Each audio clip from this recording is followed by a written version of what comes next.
Welcome to another episode of Eco Echoes. Excited to jump into today's topic, which really kind of came, a great follow-on from our last episode, which was about British Columbia. And so, obviously, British Columbia, and specifically Vancouver for us, is on the coast. And for us, anywhere that we want to get to, that's, a little bit outside of the province. Most often, we have to either fly or, I guess, you drive, or in some rare occasions, take ferries. We take a lot of ferries, when we head over to Vancouver Island. Yep. For me personally, when I'm at home, I live kind of near the ocean. And so something that's kind of top of mind for me is I see cargo ships on the horizon anytime I look out of my window. And so today's episode is kind of about a little bit about that topic is, about aviation and shipping. Specifically, I'm really curious to kind of poke a little bit into this whole area because we've talked a lot about like climate action, carbon accounting, and things like that when it comes to like a company or a country. But what happens in the sky when you're out in the atmosphere? So we'll probably, I think that's what we're talking about today. That's what I want to talk about today, at least. Yeah, not so much when you're out in the atmosphere. Okay. I think that's when you're out in space, pollution in talk space. Talk about NASA at that point. Okay. But to an extent, what happens in the skies. Yeah, so to then kick this off right away is like, we've talked about climate action when it comes to BC. We've talked about it when it comes to Canada. Yep. How are emissions handled or dealt with when we think about emissions that happen beyond the borders, like beyond a country or province's borders? Yeah. So in a nutshell, those emissions are handled by UN-type bodies, so United Nations-type bodies, of which, and they're the two kind of main modes that you mentioned, which are maritime transport and aviation transport. Mm-hmm. So for the maritime sector, the organization or the UN organization that kind of works towards climate action at the international scale for the maritime sector is the IMO, or the International Maritime Organization. Okay. That are headquartered in London, London, UK. Okay. And at the aviation, or for aviation, the organization that works on climate action internationally is the International Civil Aviation Authority, ICAO. Okay. Sorry, International Civil Aviation Organization. Okay. Yeah, ICAO. And that organization, also a UN organization, and that one's actually headquartered in Montreal. Oh, okay. Wait, so both of them are UN organizations. Oh, sorry, I was going to say that are in Canada. One's in the UK. That's why I said London, UK. In my mind, I was like, I clocked that in, but when he said Montreal, now my mind went into Canada. I was like, wow, both the UN organizations are based in Canada. How lucky. We both went to Waterloo, so it's been a very long day. I really if you think that the International Maritime Organization should be based in London, Ontario, in landlocked London, Ontario, exactly. I do not. Okay, I love it. So Montreal is one of them, and the other one is in London, UK. Got that one. Both UN organizations, one for aviation, one for shipping. That's right. Awesome. So the kind of, again, part of all this, and then kind of tying back to the cargo ship concept that I feel like I see quite often in Vancouver is the trade of goods. Goods come into Canada from all over the world. A lot of it, in at least the case that I'm familiar with, is cargo. What percentage of all this cargo that comes into Canada is done through air and sea, and I'm sure land from the U.S. What's the percentage of those goods that come from those three sources? I'd love to maybe hear that, and then I have a follow-up question on that too. Yeah, so keeping in mind that Canada's biggest trading partner is the States, right? Most of our trade does take place over land, and by kind of generally three different ways. Trucking is the primary way, and I think that accounts for like half of both imports and exports, almost. And then we have rail transportation. There's an extensive rail network, right, that is mostly dedicated to cargo, much to the detriment of passenger rail, at least in Canada. So rail's about like 15%, and then there's kind of a few other forms of transport, but over land, of which one is pipelines to transport goods, and that's another, like, let's call it 5 to 10%. And so the remainder comprises aviation and maritime. So air transport for trade is about like 15-ish% of our total trade. Again, this is imports and exports roughly. And then shipping is like 20%. Okay. Yeah. And so the part we're going to, let's say, focus on today, I think, is going to be around like the air, which is 15%, maritime, which is about 20% of the goods that come into Canada. Yeah, and So I think, let's say, and keep in mind, 35%. yeah, like keep in 30%. mind. I mean, like we're talking in specifically trade terms here, but one of the really important pieces here also is passenger aviation, right? Not so much passenger maritime, but because there is some, but very little of it, at least internationally. For sure. But passenger aviation is a like gigantic contributor to emissions. Of that. Okay. And so just again, maybe at a high level, because we'll dig into it a bit further, is out of the ones you just described, what is the climate impact of those, or like which one has maybe the worst climate impact? Yeah, so I actually don't know. Like it's interesting to paint that. So I do know that the international shipping sector emits about 2% of global emissions. I think it's 2%. It's between 1% to 2%. The aviation sector also emits around 2%. International aviation sector, right? But we're trying to kind of like compare apples and oranges in a sense because like the emissions from land transportation are much harder to aggregate and look at specifically when it comes to land transportation for trade, right? We can look at trucks all around North America, but can we point to specifically those that are dedicated to trade? Hard to do that. I see. Okay. Yeah. So the difference between like passenger and like trade, I guess, in this context for transportation versus aviation, I guess, as well, and so on. Yeah. Whereas I guess shipping, again, obviously there is passenger Shipping is going to be mostly cargo. But most is going to be cargo, so it's easier to split up. Yeah, but the bottom line is, I think, for the purposes of this conversation, it's those 2%-ish kind of proportions, right, of aviation is 2% of global emissions, international aviation. International maritime transport is about also 2% of international emissions. Okay, so maritime and aviation are similar when it comes to emissions. Correct. Awesome. For the next question, thinking about these different organizations, can you maybe tell us a bit more about like what are they actually doing? So you've mentioned both kind of the aviation and the maritime organizations. What do they actually do? Like we said, like these are the organizations that are managing, let's say, emissions or beyond the borders. But what's actually their role when it comes to managing those emissions globally? Yeah. So both of these organizations have come up with very different frameworks to address emissions. And so what effectively these organizations are charged with is administering their climate actions, right? So let's say ICAO, based in Montreal, not London, ICAO based in Montreal is looking at what type of program does ICAO need to implement such that Lufthansa and Aeromexico and Delta are all going to be subject to similar rules for all of the flights that are taking place internationally, right? So that's kind of like the gist of what they would be planning towards. So what they did adopt, and this, I think they originally adopted it in 2019, is what's called CORSIA. Okay.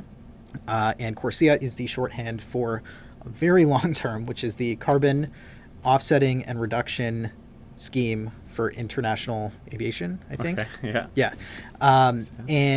So that is a kind of like sweeping program to address the emissions from the international aviation sector. Keeping in mind the intent here is specifically international aviation, right? Domestic aviation, so like domestic aviation in Canada, is handled by other means, and I think we'll get to that. Yeah. So CORSIA, just in a nutshell, like there's a few big elements to it. So one of them is pushing operational efficiency for aircraft, so the aircraft running more efficiently, therefore producing fewer emissions. Yeah.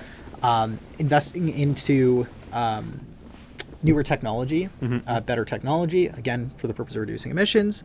And then the two other and the biggest pieces, one is offsetting. And so international aviation companies have the ability to purchase certain types of offsets for the purposes of their CORSIA obligations.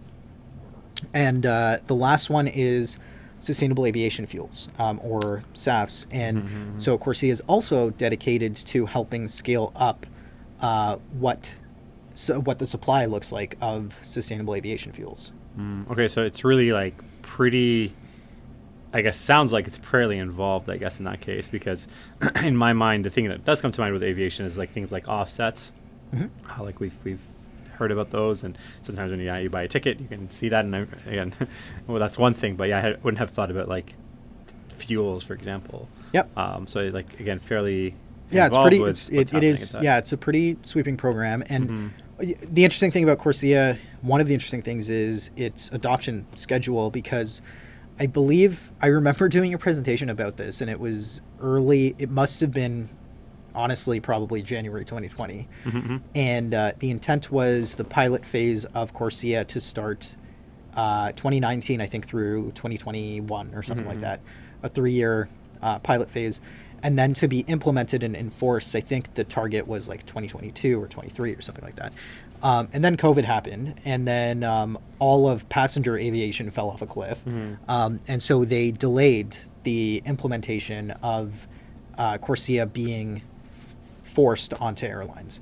And so now, like right now, it is still a voluntary program. They're in their second phase, where you have these different airlines who are able to enter into it and figure out what their obligations might be, and kind of use their entrance into CORSIA and showcasing their obligations as a, hey, look at us, the consumer, like we're doing really great things. We're an active participant in CORSIA. And then I think it's as of 2027 that most states who are like part of ICAO, their airlines would be subject to it. There's some exceptions to this. I mean, some countries just chose not to participate, and that is what it is when it comes to UN decisions. And then I think there's like an exemption for what are termed least developed countries, which are countries that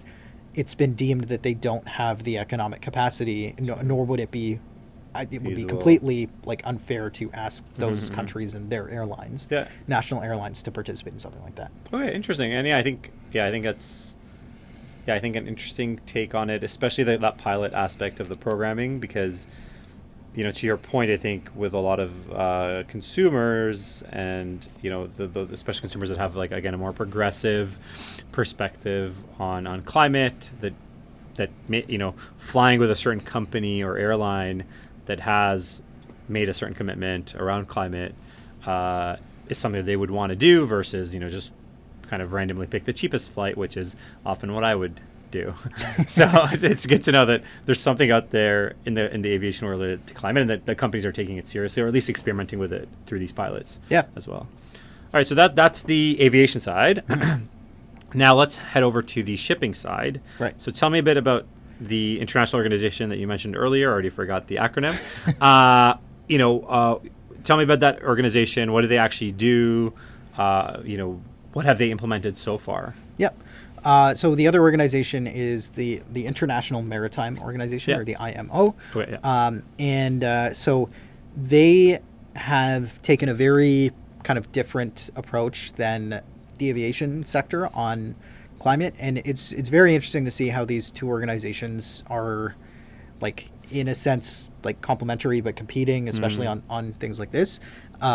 But the IMO adopted in 2023. It was a strategy related to the reduction of greenhouse gases, and there were 4 kind of big prongs that they talked about for that are encompassed under that strategy. So improving energy efficiency of ships, that's one. Improving the carbon intensity of fuels that are used on ships is another. So improving being reducing the carbon intensity of what that looks like. In a sense, similar to ICAO, looking at the adoption of cleaner technologies and encouraging what cleaner technologies could be adopted in the shipping sector, and then just pushing towards net zero in general. So what I find my personal take is that the IMO moves at the same pace as its vehicles. Okay. In contrast to the aviation sector. So aviation sector, a bit more kind of fast-moving, implements things maybe a bit more progressive. Yeah. IMO a bit more traditional. But yeah. The caveat to that is the shipping sector is not nearly as visible to the end consumer as the aviation sector. Okay, so maybe to that point, do you think that maybe the reason the aviation sector is a bit more progressive is because it's more consumer facing, or is it just the people at in that organization of the UN are I think themselves more progressive? I guess how do you see consumer demand play into that aspect of decision making at the policy level? Yeah, I guess I don't know about the demand side of that, because I'm just thinking if international if airlines just in general just decided to say like, hey, we're not interested in this climate action stuff. Mm-hmm. Yes, I think people would be upset. Would they stop flying? Maybe. Mm-hmm. Hard to tell. So I don't know if they would have significant participation in CORSIA would have would have significant effects on demand. But I do think there's sufficient consumer pressure. I don't think that's necessarily economic pressure. I think it's reputational pressure. Okay. Yeah. Okay, interesting. That may then, in the long term, play into kind of the economics of what those airlines look like. Okay. So it's I think so. We do see I guess you're kind of alluding to there is some of that consumer influence. Yeah. But it's not necessarily a main driver. Well, I think and I think because I draw contrasts and similarities between these two sectors because there is there's a lot of similarities between them, but the way that I think about it, not that many people think about where their Amazon package came from and how it got there, or how it got to them. Yeah, not at all. Yeah, exactly. Yeah. Whereas and that is just, let's call it the average person. Mm-hmm. Whereas the average person gets on a plane, you know that you're going somewhere. And you know that there is, you can feel that there is fuel in the engines that are propelling you and the 300 other people on your plane forward. So you're kind of saying, trade / goods versus people. Okay. Yeah, I think it's the visibility of that plays a role. Okay, so to kind of maybe summarize those 2 points, is you're saying that in this world or in this reality that we live in, aviation is moving at a faster rate at reducing its climate impact through these more progressive policies compared to maritime, and you're saying that one of the factors at least is related to the visibility to consumers. Are there any other factors that come to mind that maybe influence that? I guess I'm trying to think of can I point to specific organizational traits that would lead to let's call it inertia at the IMO versus ICAO. I don't know that to be true. But I guess I was just thinking when I did a presentation on this stuff, this was early 2020. I remember showing a diagram of what ICAO had suggested in terms of their next steps, and then just showing the 400 things that are on ICAO's list versus the one thing that is on the IMO's list. And I mean, it is possible that there is that inertia. I think the shipping sector is just really a laggard to a bunch of this stuff. I mean, the other point of comparison between these two sectors is both of them require very capital intensive equipment. True. Yeah. That is amortized over a very long period of time. Right. Porter Airlines purchases a jet. They purchase that jet for 30 years. Maersk buys a vessel. They buy that vessel for 50, 60 years, right? And so those are the biggest challenge, some of the biggest challenges I think that are associated with both of those sectors. And so that's why I'm I don't really know why, aside from the consumer pressure piece, the shipping sector has moved more slowly. Which is interesting because, I mean, it's kind of the stuff we talk about more generally related to, let's say, energy or fuels, let's say. It's kind of the same thing. We've talked about, like, these big projects, these big infrastructure projects where the amortization period is very long. It occurred to me, but hadn't really thought about it deeply, but it is almost somewhat true in aviation. Yes, probably the investment cost is much less for an airplane versus an oil refinery. That would be my guess. But, obviously it's still this capital cost that's happening at some point that is being amortized over a longer period of time. Okay, sounds good. And then for the next question, I guess, thinking about the kind of, so these organizations are, you're talking about at the UN level. You touched a little bit on the fact that, within, like, let's say domestic, there is, like, obviously local policy as well. But specifically, let's say for Canada, what is Canada doing as a country? And I don't know if you have, like I'm thinking as a country specifically for its local aviation and or international aviation more broadly. Yeah. So I guess first, Canada is a signatory to both ICAO and the IMO. Okay. So Canada as a country, in a sense, is committed to both of those, like the IMO road to decarbonization as well as CORSIA. Okay. And so at the international scale, like Canadian flagged vessels would be subject to the different kind of rules and suggestions that have been put forward by the IMO, and like Air Canada or WestJet international flights or Porter international flights are going to be subject to CORSIA requirements as of 2027, right? Yeah. So that's internationally how Canada's kind of Canada's approach to international emissions. Yeah. So within the country, and when it comes to aviation, there's a few of the policy instruments that we've talked about before that apply to aviation, domestic aviation. So the first one is, and I think it is the carbon tax that applies to jet fuel for domestic flights. So that's one kind of climate action piece for aviation. And then the second one, and we talked about this before, is the low carbon fuel standard. And this is one specific to British Columbia. Yeah. And this is kind of an innovation that I haven't really seen in any other programs, again, in North America. The low carbon fuel standard incorporates jet fuel into it, meaning that over the course of time, the carbon intensity of jet fuel has to decrease by X percent, like every year kind of thing. So that progressively is supposed to gradually green the supply of jet fuel within British Columbia for domestic purposes. Oh, wow. Okay. So that's aviation. Yeah. On the maritime side of things, the carbon tax applies to things like marine diesel.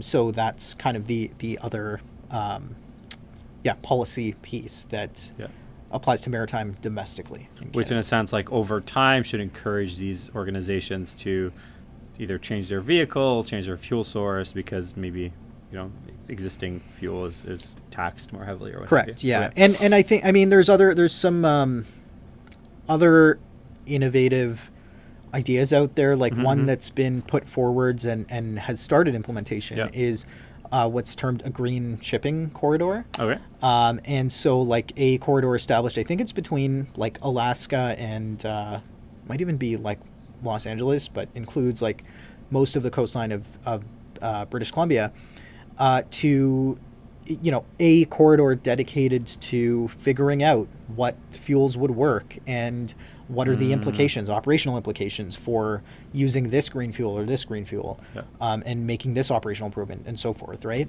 So that's not so much a policy as it is just a kind of pilot project that's adopted by a number of different entities, of which I think governments are one participant. But it's an interesting kind of take on that. Yeah. Okay.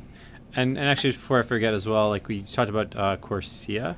Yes. And so you're saying a lot of that work is still in like pilot phases. Correct. Do you know any of the aviation companies in Canada that are participating in it?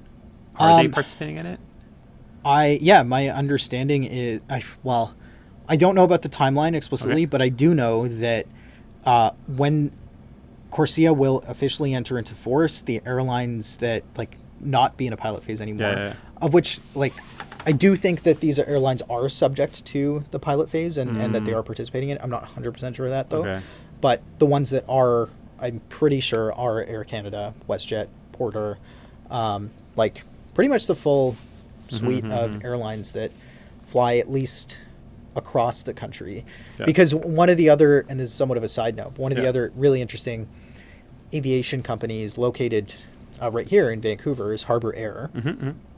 And Harbour Air doesn't fly that far. I think the furthest they fly is between Vancouver and Tofino. Yeah.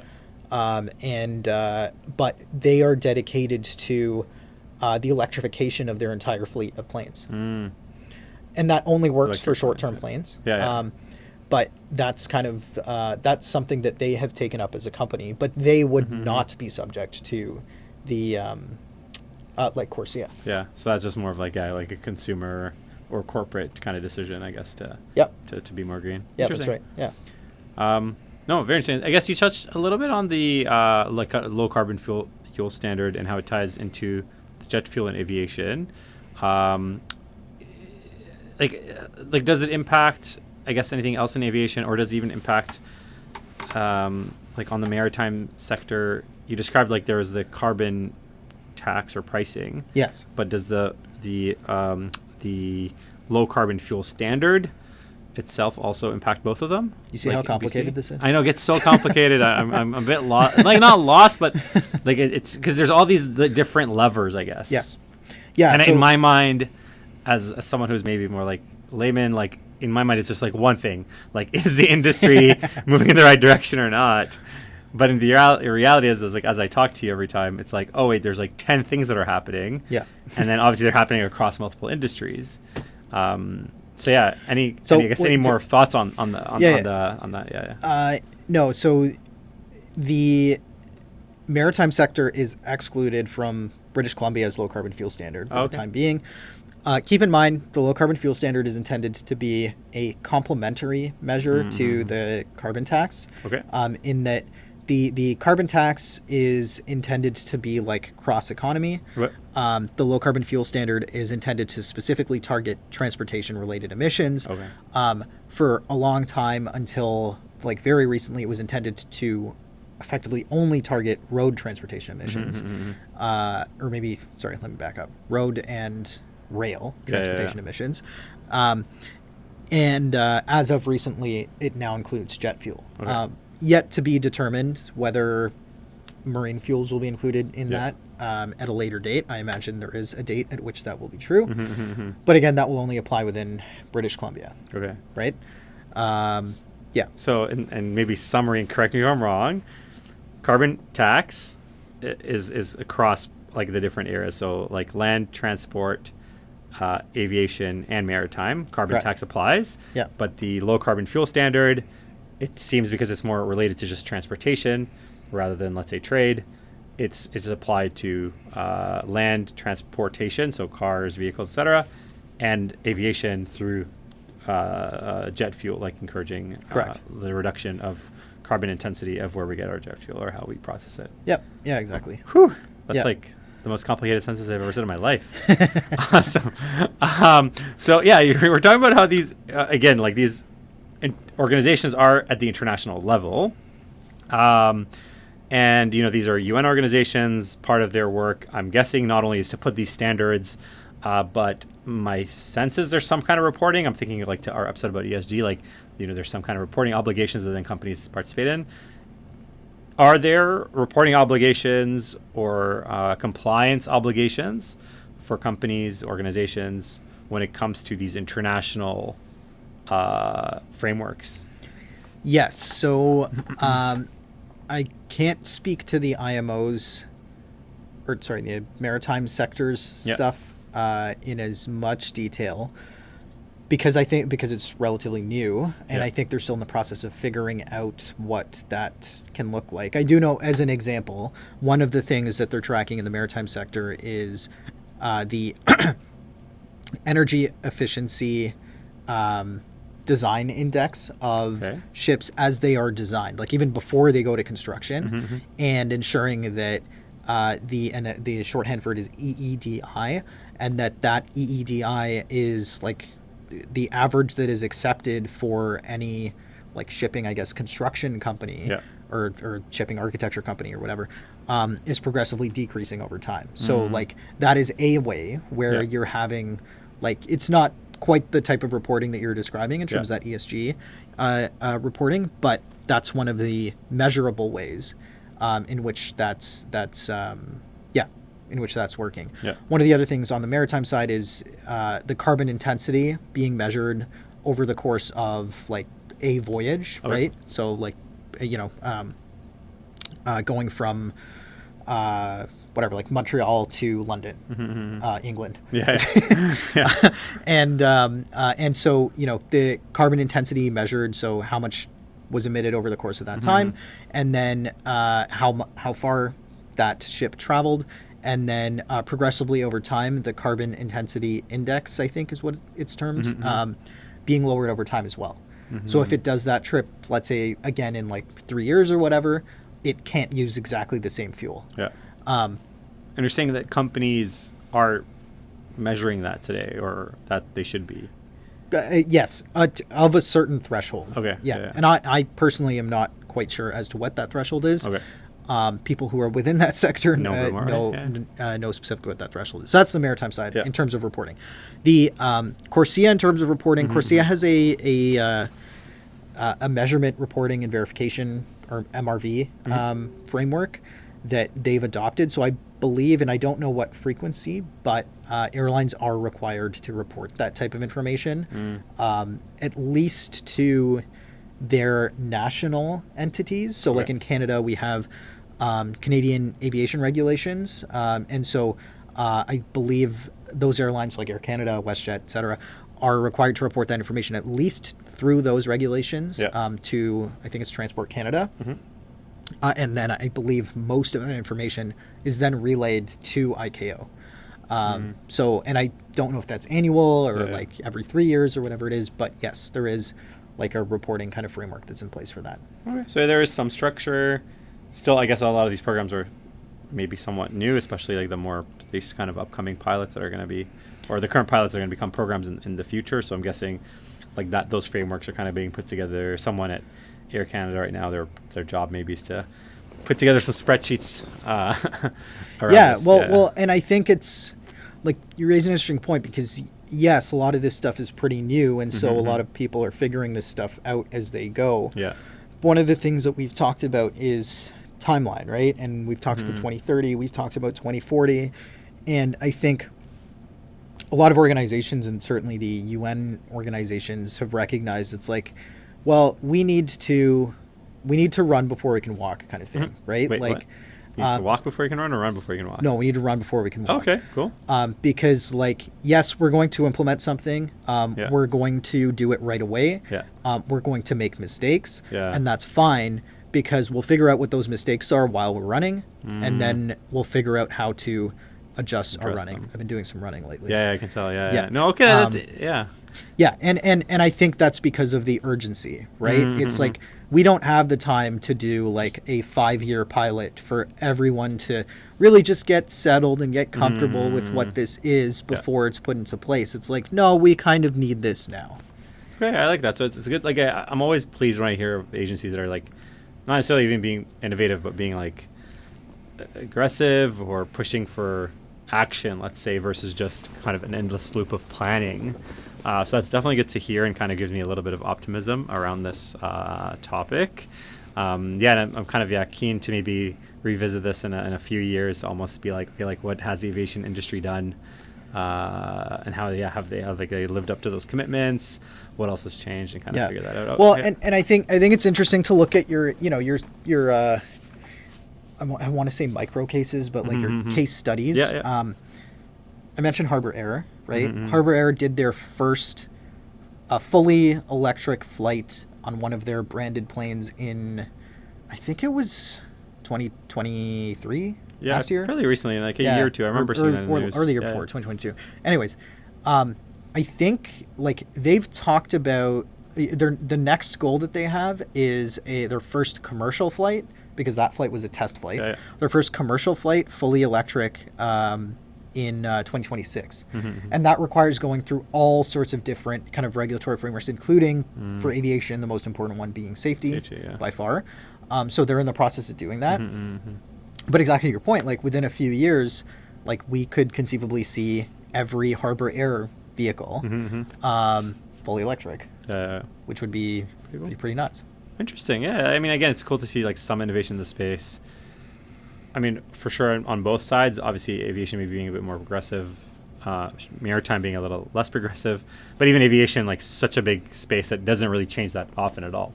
So it's cool to see some innovation there happening. Okay. And I guess, in most of our episodes, we talk about, the impacts that the topic has on, consumers or business. So yeah, maybe like, let's kind of do a catch-all. Like maybe what do you see on the horizon, or what do you think, what do you think this means? These improvements in aviation and maritime policy, let's say, mean for business and consumers? So likely what this means is for both, as these different programs are adopted, two pieces to this. The first one being there will be some added costs because of this, right? As an example, sustainable aviation fuel is adopted in a fleet of planes. Sustainable aviation fuel, because of supply and demand, sustainable aviation fuel costs at least more, significantly more in some cases than conventional jet fuel. Those costs will be passed on to consumers and businesses, right? So there will be some translated increased costs for both. Yeah.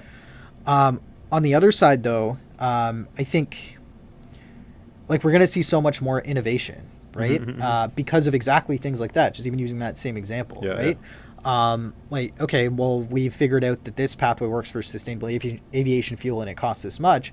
And then you have people who are literally right now working in labs saying like, how do I figure out, and I know of a couple companies who are doing this, some almost at a commercial scale, but how do I figure out how to get carbon dioxide from the atmosphere to a point where I can put it into a jet engine? Like carbon capture, but so direct air capture. Oh yeah. That is then turned into jet fuel. Wow. Okay. Nice. That you can put into a jet engine today, like that you can drop in, right? And that's like, and so you have like these opportunities that are coming up that some of which are inevitably going to be like game changing. Yeah. Right. And so I think we've both of those. That's cool. That's really good to hear. And I think, yeah. I mean, kind of talking a bit about the innovation. I think what's kind of interesting, I guess, is once these frameworks start coming together, and companies are reporting on this stuff, like seeing if there is certain reporting standards or reporting software or tools. I was thinking about like tooling for a lot of this stuff, like how do you make it easy so that companies can report on this stuff and maybe give it, not only have visibility or transparency towards these agencies, but even transparency towards their consumers, like as a consumer really being able to like really nail down your carbon footprint and your impact as well, and so on. So I think that's an interesting one. So I mean, as usual, kind of looking forward on the horizon. We've touched on a bit of the innovation that's happening in both of these spaces. Are there any other things from your perspective that are like kind of cutting edge or exciting on the horizon in aviation or maritime? I think we talked about the CO2 to fuel. We've talked about the electrification of planes. I think there's a variety of fuels that are being tested within the shipping sector. I think, in contrast to light duty vehicles, which I think it's almost a given, like light duty vehicles are going to transition over a period of time, whatever, going to transition to electric, right? And you're talking about like cars. Is that what you mean? Or Cars. Yes, light duty vehicles. Okay. Yeah. I don't know. I don't say I have a new light duty vehicle. Sorry, these are I thought they're technical terms. Yeah. But we don't know what that is for aviation. We don't know what that is for the maritime sector. And that's, from a business perspective, that is daunting. From a kind of, the perspective of somebody who's enthusiastic about reducing emissions, that almost is like, I mean, it's still daunting. but it's also exciting from an innovation perspective, right? Like, because you're going to have these like collaborations that come together between these different groups that never thought of collaborating. And then we're going to find, potentially brand new feedstocks for these different fuels. And they're going to be, some are going to be like very low carbon. Some might be like have a negative carbon intensity and that they're like on a net life cycle basis, like absorb carbon dioxide like from the atmosphere. So like looking forwards, it's obviously, again, like, and we've talked about this, like there's no crystal ball out there. Crystal's very expensive. But it's exciting, right? It's hard to say. We do know that things are going to move. We just don't know like in what direction, because there are so many. And how fast. I think what's kind of, I like that tie back to electric vehicles. We talk about this a lot, but I just literally was thinking about this too. Like, what percentage of cars on the road 10 years ago were electric vehicles in 2014, and what it is now in 2024, looking at the availability and all that stuff. Like, I don't know if we would have predicted it would happen this fast. Or even if someone had predicted it would happen this fast, we probably would have called them crazy. And so it'd be very interesting to see, what's on the horizon for me, especially like aviation. It'd be very interesting to see like what's actually going to happen when it comes to aviation. Either reducing, carbon emissions or even just the carbon footprint. So somehow figuring out more creative ways to fit people on planes, like not necessarily jam packing them in, but like things like that where it's not even just the fuels or the the energy that goes into the planes, but just the different aspects around the transportation that make it more efficient, because you're either fitting more people in or changing how people travel and exactly. And it's the ways of doing things that I think might be different, right? Because like and it just in terms of changing travel, right? One of my personal gripes is the passenger rail system in North America and how it categorically sucks, and how it's nowhere like that in at least in Europe, but definitely in big parts of Asia as well, right? Yes, we have a lot of ground to cover in Canada in particular, right? And a lot of places that are not connected that well. But like this country was effectively built on a railroad, right? And so it stands to reason that there could be at some point in the future, like much better, like high speed rail to get from, let's say, from Vancouver to Calgary, or from Calgary to Edmonton, or from Toronto to Montreal, or whatever the case may be. And that'll dramatically shift what the landscape looks like from an emissions perspective, because then if you're able to take that trip in the same amount of time, going by rail or going on a plane, I'd 100% take rail if I can do that. And the emissions are going to be lower. Exactly. And so it's all of this is very intertwined, right? Yeah, love it. Awesome.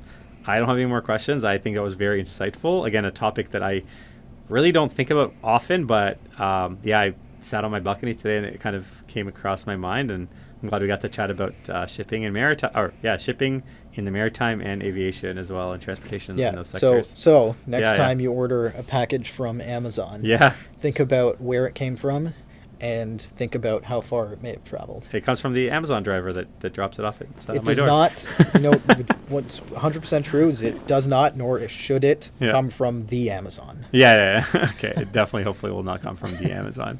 I love it. All right, awesome. Thank you, Sheldon, and have a great day. You too. Cheers.